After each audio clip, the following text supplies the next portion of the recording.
Thankfully. It's a fun car. Oh my God.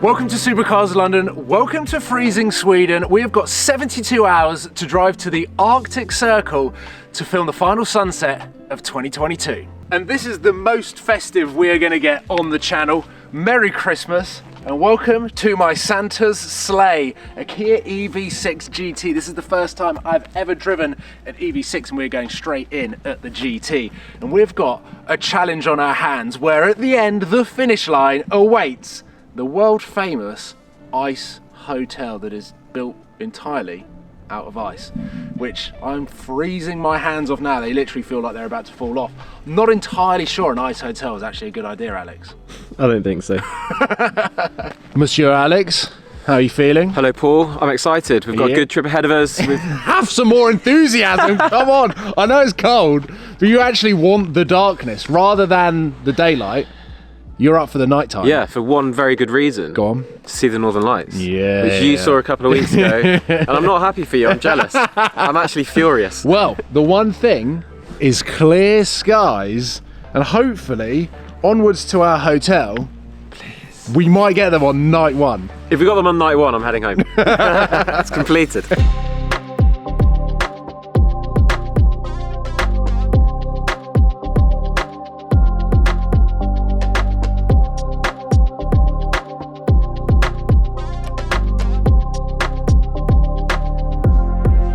We made it to the first hotel, which seems to be on top of a mountain. I am shivering, but thankfully the charge point is free, which means we can charge this up overnight, and tomorrow is when the fun starts, because I feel like we've made a small dent in our road trip.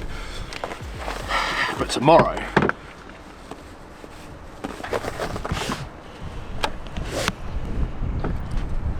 let's wait a minute. Oh, there we go, sorry. Lovely. Oh my God, this cable is freezing. I can't even remember what I was talking about. Basically, tomorrow the journey begins, and I'll tell you a little bit about how this car drives. Good morning from a windy, central, eastern Sweden, and it is chilly. Day 2 of our road trip into the Arctic Circle, even though this view and the temperature makes it feel like you're already there. The wind is a joke. I've been hearing this all night. We are so high up, and as you can see, the city is below us. I'm getting blown snow into my face, but what a view and way to start the day. And then out the other side, it's calm, but also the sunrise. Not a bad place to start, is it? Lovely. Plan of action for today is we are continuing to head north into the Arctic Circle, which means I believe this is one of the last true cities where we have the luxury of electric charge points at the luxury of the speed that we've been able to pump electricity into this car. So we're having to plan our route a little bit more strategically, and also our charge points. 100% battery, 312 kilometers. Today we get some good roads to share with you our first impressions of the EV6 GT.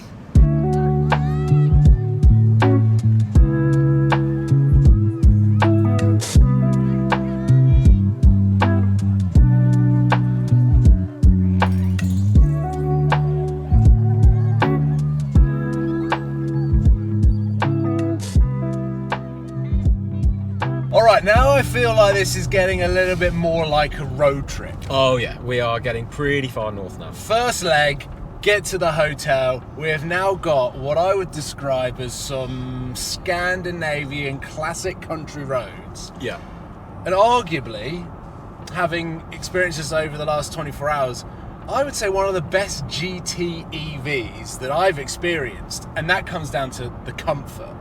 But this being the EV6 GT and not just the EV6, we've also got the performance to go with it. Yeah, that's the part that, you know, I'm a bit of a yob. I'm a bit of a hooligan. I like that performance. So, like, we took 0 to 60, 3.5 seconds. Yeah. That's fast. Yeah. That is fast for any car. 577 brake horsepower, 740 newton meters of torque. It packs a punch. Jesus. I was not expecting that. Oh my God. You can hear the wheels spinning. Yeah, we're on an ice road.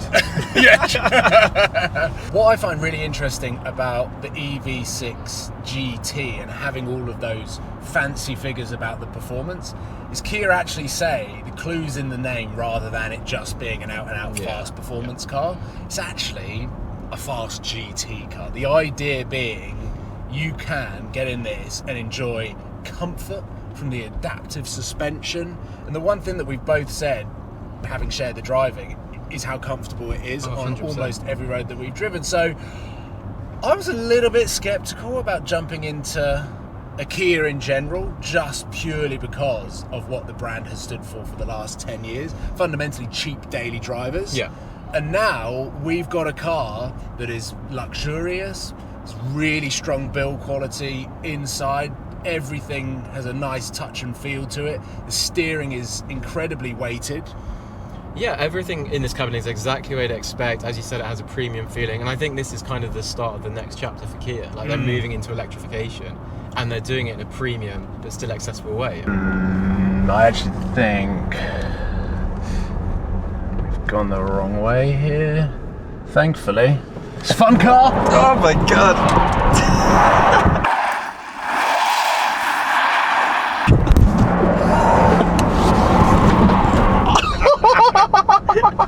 Give us an update.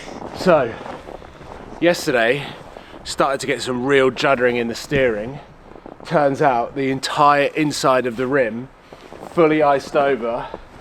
So much snow in it. I'm just trying to get it out to give us a better chance for today, because last night, whilst we were doing some research, the nearest charge point that is in the direction that we're headed today, into the Arctic Circle, by the way. Today is the day that we cross over into the Arctic Circle.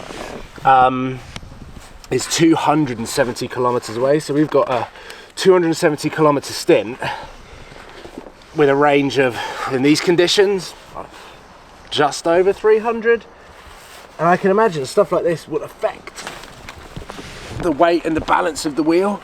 So if I can just get rid of it all, like it's all up here, actually, rather worryingly, the rear wheels are worse. Paul has been given a very advanced piece of technology to clear the wheels. This is cutting edge stuff. I asked whether there was a car wash around that could blast it down with warm water. They said, very bad idea. Turns to ice straight away.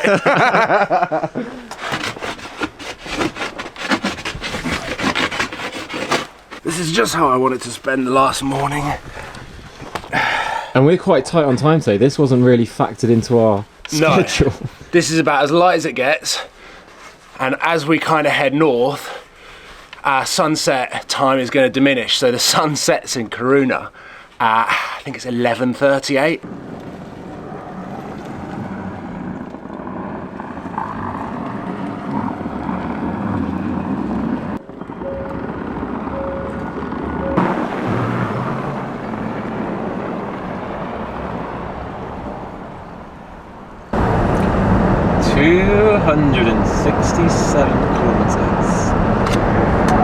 Versus 299 kilometers.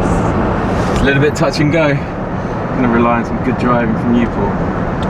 Problem is, like, having the regen brakes on is going to do nothing because we're just continually driving at this kind of pace. So there's no real place other than me stamping on the brakes every 50 kilometers that we're actually going to get any of that back, and it's going down far too fast for my liking. We've lost 2 kilometres in about 15 seconds.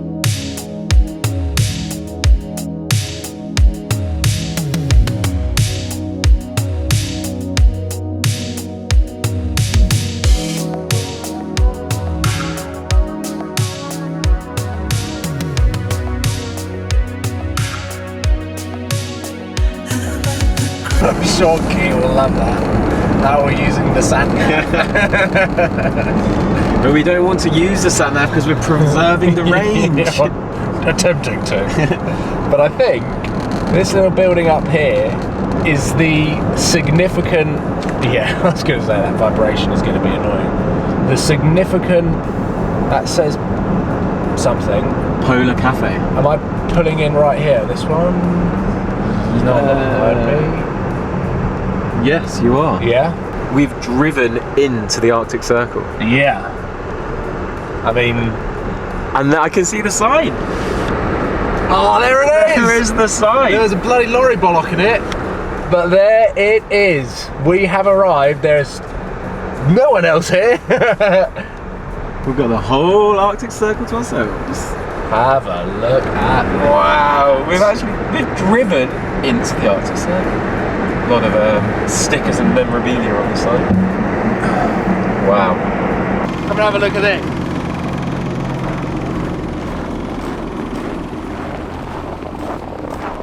I didn't actually know what was the definition of the Arctic Circle. I just thought that was where the most snow and ice was. But it's actually to do with what we're actually filming. So during the summer, the midnight sun can be seen. So during the summer, obviously, the sun never goes below the horizon, and in the winter, what we're here to film is the moment that the sun goes below the horizon and doesn't come back up until the end of the winter. It's pretty cool. Now, we've probably got the best part of an hour, maybe an hour and a half if we're unlucky to kill. I will touch upon the sound system. I think it's worth touching upon that because this is a premium car. A GT car. A GT car, so you expect a luxurious ride over a Grand Tour. It's more of a tour because the range is 320 kilometers. But then the sound system is the one thing that I believe gets emphasized in an EV because you don't have the engine noise rumbling along with you, whilst you do have road noise. You can hear the intricacies of the system more when you don't have engine noise. Yeah, and the Tesla Model Y and the Ford Mustang Mach-E GT both had far superior. It's one of the worst sound systems that I've experienced in a car, like, in a 60 grand. And we did try a few different setups. Yeah. We've gone through the equalizer, we've gone through all of the different settings, the surround sound, and it's just not that rich, is probably the best way to describe it. And then when you're in a car and you want that luxury, it's the one thing that lets this car down. You've got the performance, the range is what it is, and the sound system kind of takes it. It's important for me. It's also important for you. 100%. So. It's a big part of a road trip, listening to the latest bangers. So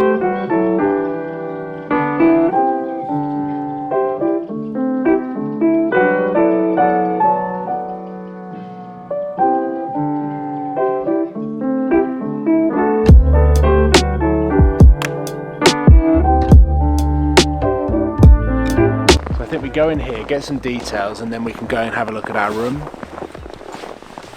Figure out what the plan is. We've had a little tour off camera of the warm emergency area where if you can't sleep in here you can go and have like a bunk bed in like a wooden typical Scandinavian place. Oh wow. Hello.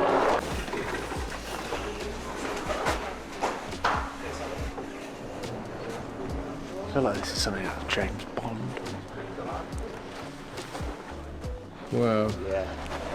Have you seen the chandelier? Where? Oh wow. There's an ice sculpting class area. Look, they've all got like the ice cubes ready to go. Shall we join and just sculpt a cube? Shall we sculpt 2 cubes? How do they get electricity in here? I don't understand how I'm going to be able to charge my phone, but This gives you an idea of how ridiculous and perfect each room is, because every single room has a unique design, a unique name, and this one's called Wanderlust. Look at that.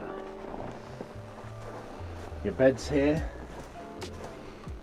It's got stars in the roof, like a Rolls Royce. Oh, Jesus. This is your This one's got a maze to get to the emotional map. You are here. They know me. Here's your brain. Oh my god. Here's the mess that's going on Yeah, to the heart. Mine's much worse than that. And this is where you're sleeping. Respect to the art. It's not quite the spa I was expecting, I'm not going to lie. How ridiculous. Beautiful. Even like the towel finish here, like it's all sculpted out of ice, but it just Oh looks, my, I thought that was a towel. it looks like a towel, but it's ice. I thought that was a towel, wow. And then, this is the sauna. Right, look at this. What? Wow. These little snow rolls. This place is blowing my mind. The attention to detail is ridiculous. Yeah. I am blown away by this place, but also the entire trip from start to finish. I don't really know how to summarise.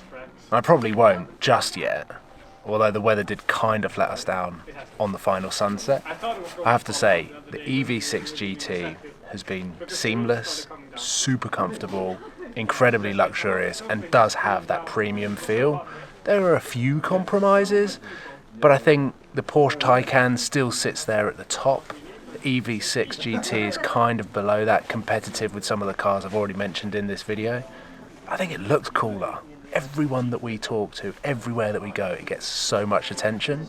And I think that has got to be a positive, because it is a clean and classy looking car, unlike this purple cocktail that I'm drinking to finish off. But anyway, cheers. Well, there we have it, a 4-day whirlwind adventure tackling the most treacherous roads I think I've ever experienced. And whilst we didn't really get the ultimate sunset we were hoping for the final sunset, we did make it to the Arctic Circle. We have done approximately 1,300 kilometers in the EV6 GT, and here we are, midday. Everyone's got their headlights on. The sun has not come above the horizon, and we've got this weird twilight period as we head to the airport. So, an adventure that I will never forget. I've been lucky enough to drive across Europe, but to drive up into the Arctic Circle in the winter with proper equipment, by that I mean studded tyres, it really is a journey that is going to live long in my memory. Have an amazing Christmas, and I'll see you very soon, potentially in the new year, but also maybe before.